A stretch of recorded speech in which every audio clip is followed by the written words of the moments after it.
Many of us will miss receiving God's mercy. Our focus is on other people's sins and not on our own sins.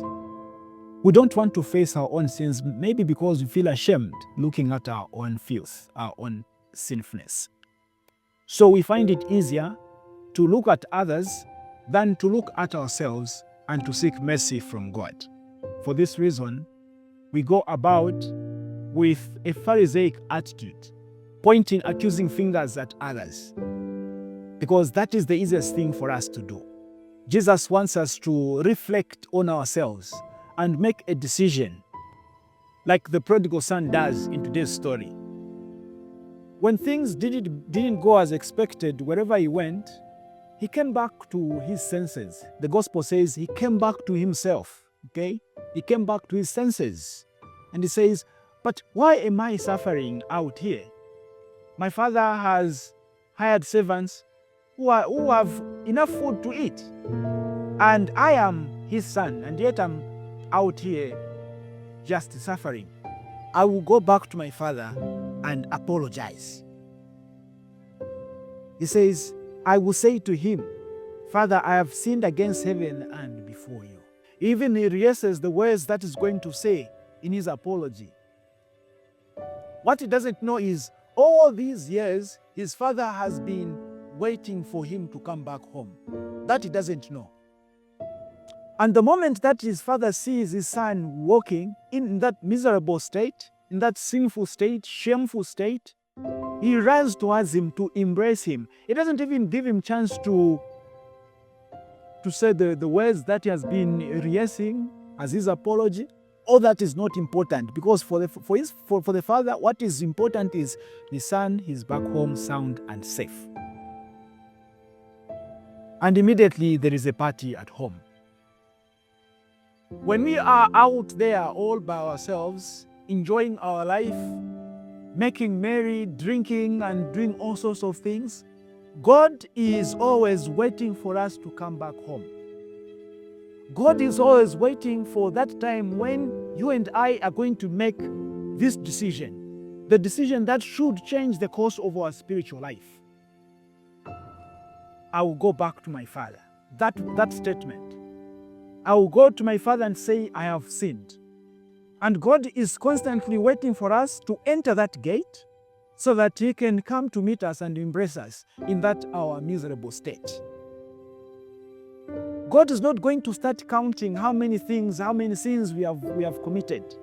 God is not going to start reprimanding us for having gone away from home. What is important at that point for him is that we have come back to our senses and we are back home safe and sound. But that decision we have to make. And in this story of the prodigal son, Jesus wants to magnify the immensity of the mercy of God. That we have a God that does not count how many sins we have committed. We have a God that does not want to punish us because we have sinned, but a God that surprises us with his love. Even in our most miserable state, God always responds to us with mercy and with love. Look at the elder son. What does he do? Immediately he's told, this is what is happening at home. Your young brother is back, and that is the music that you hear. People are dancing. They are happy. They have killed even that big calf, the fatted calf, because he is back. We can say that the older son is responding in a very human way, because I think anybody would act in that same manner. Imagine you've been home all this while, you've been good, you've been a good son, you've been a good daughter, and then there's been this brother of yours or sister of yours who has been problematic to the family, and then all of a sudden maybe a miracle happens. He converts, he comes back to his senses like the prodigal son. And your parents throw a big party, a banquet for that brother or sister of yours. And you are there looking, say, but I've been good, I've been a good son, I've been a good daughter. Nothing of this kind has ever happened. My parents have never thrown a party for me because I've been good. But this one who has brought shame to our family, this is the person that they do this big banquet for. You would have those kind of emotions, those kind of sentiments in your mind. Maybe you might even be tempted, like this elder son, not to join into the party because you would feel very disappointed. But then Jesus wants to highlight the attitude of the Pharisees when he talks about this elder son and how he responds to the party that the father does for his younger brother.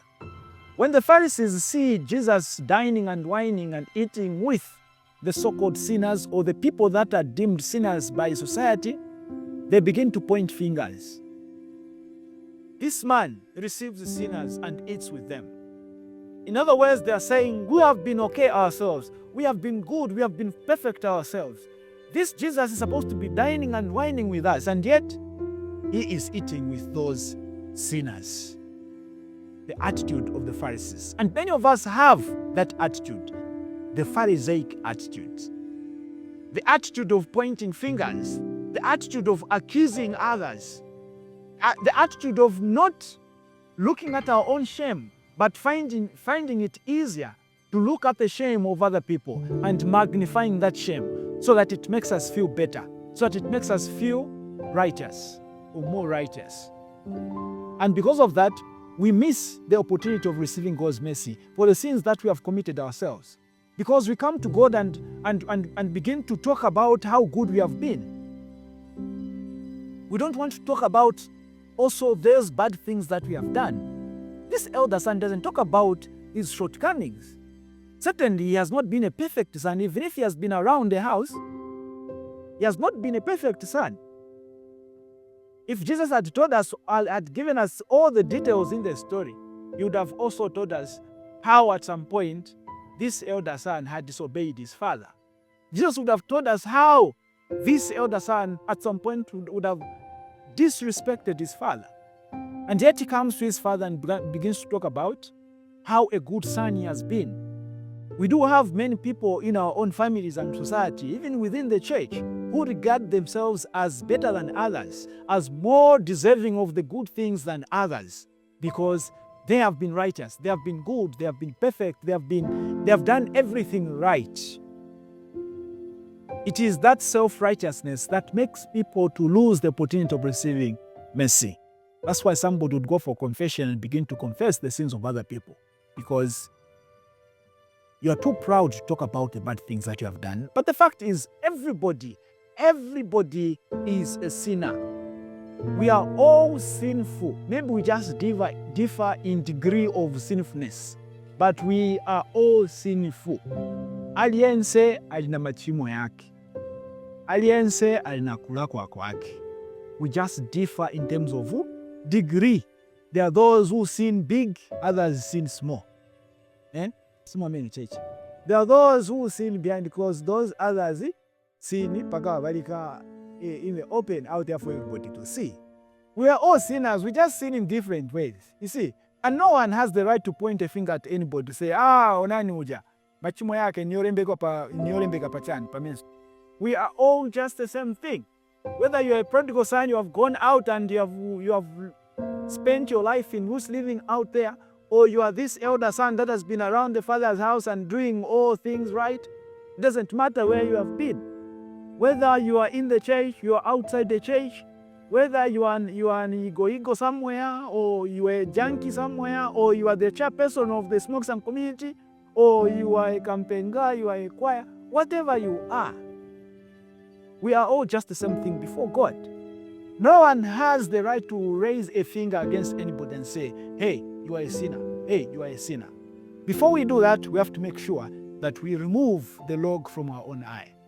That one should not be brought to the church. There should not be mass for that person. Mabambo, that person, no, mass, no. That one, tizai kachabe straight command. Yeah, we do use such statements against others. They have died and we knew so much about them, and therefore we even have the right to pass judgment on them. That one should not be given any position in the church, because this is what they do. That one should not even go to receive the Eucharist because this is what they do. We know what they do.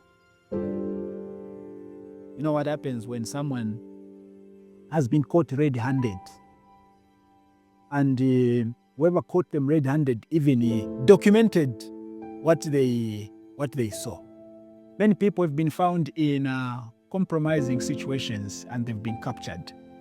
And we see how social media treats such people. Yeah.